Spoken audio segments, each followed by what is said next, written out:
You're listening to the Otis Jiry channel.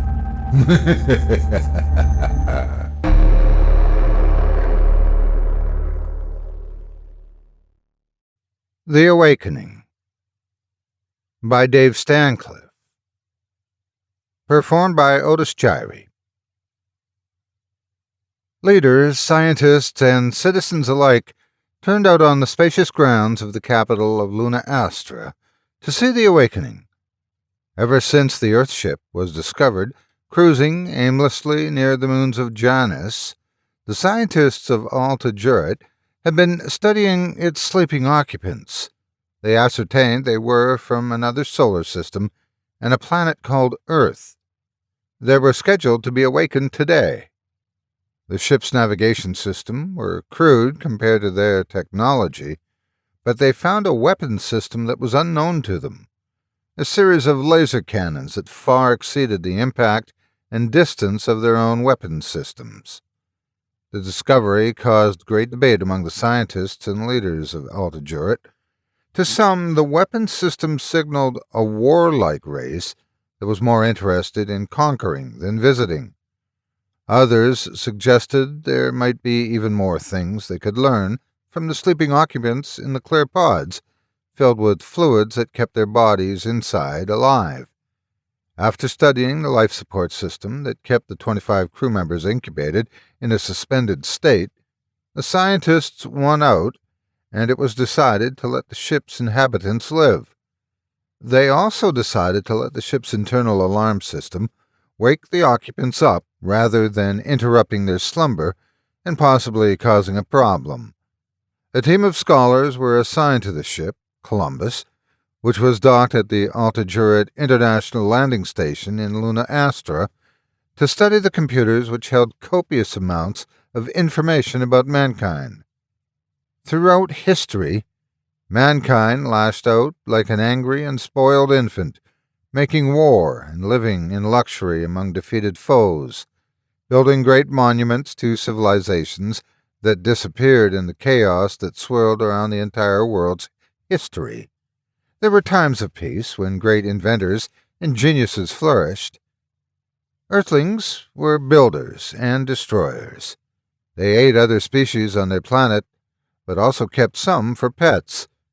Humans were a paradox that puzzled the scholars as they pored over the many writings ranging from fiction to non-fiction.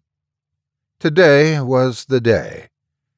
The ship's system slipped into a new mode earlier in the morning when the scholars saw the liquid being drained from the pods. Scientists quickly came aboard and documented the process. The pale naked bodies looked vulnerable under the blue lights that made them look even whiter. There were males and females. As the scientists and scholars watched, gases poured into the pods, obscuring the view of the inhabitants inside. In minutes the gases were gone. Slowly, one by one, the humans woke up. They were all groggy and slow to focus their eyes and senses. The scientists and scholars watched them closely. One of the scholars, who had taught himself to speak Earth languages, said greetings to the crew in 12 different languages. The pods opened, and the humans emerged, now wide-eyed at the sight of Otis Jiry scientists and scholars.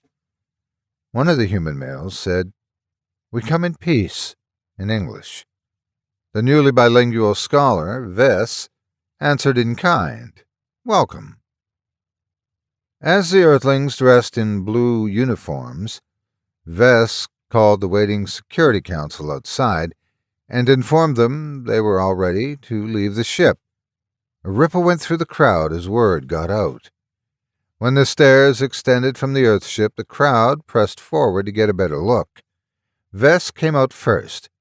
Then gasps escaped the crowd as they watched the humans fall down with only 2 legs and 2 arms each.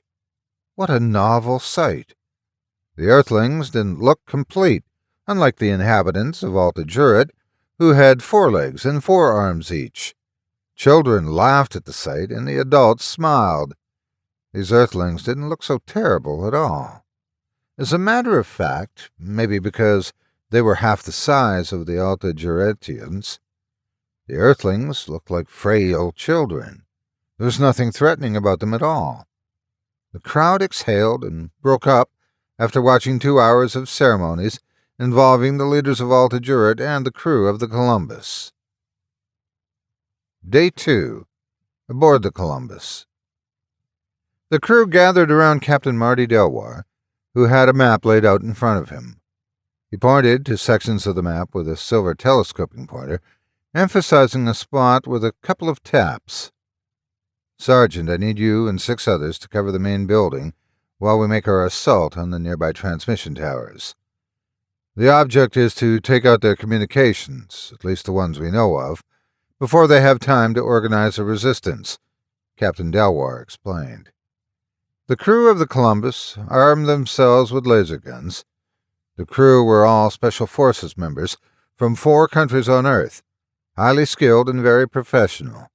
They represented Earth's last chance at colonization. There were no more ships to send out.